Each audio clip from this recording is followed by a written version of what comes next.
Violet exit poll 2025. നിലമ്പൂരിൽ ഇനി സ്വരാജ്. ആര്യാടന് വീണ്ടും അടിതെറ്റി.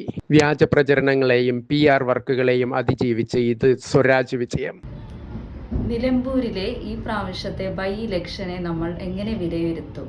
നിലമ്പൂരിൽ ആര്യാടൻ ഷൗക്കത്തിന് അടിതെറ്റും.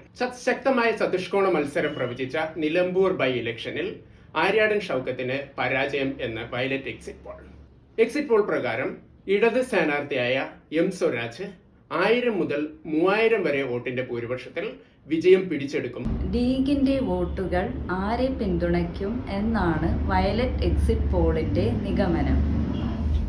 ലീഗിന്റെ താഴെത്തട്ടിലുള്ള വിയോജിപ്പും അൻവറിന്റെ സാന്നിധ്യവും ആര്യാടന്റെ സാധ്യതകളെ മങ്ങലേൽപ്പിക്കുന്നു. സ്വരാജിന്റെ വിജയത്തിന് ആക്കം കൂട്ടും എന്ന് എക്സിറ്റ് പോൾ പ്രവചിക്കുന്നു.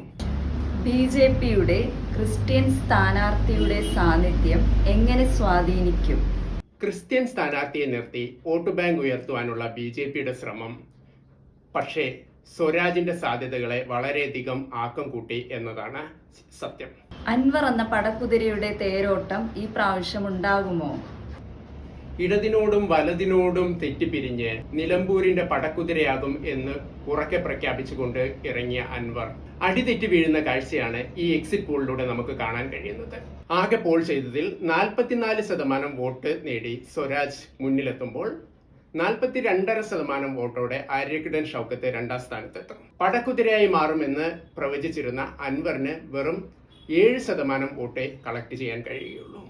BJP തങ്ങളുടെ സാന്നിധ്യം താഴേക്ക് കൊണ്ടുപോയി 2.5% വോട്ട് മാത്രം നേടി 4ാം സ്ഥാനത്ത് നിലനിൽക്കും.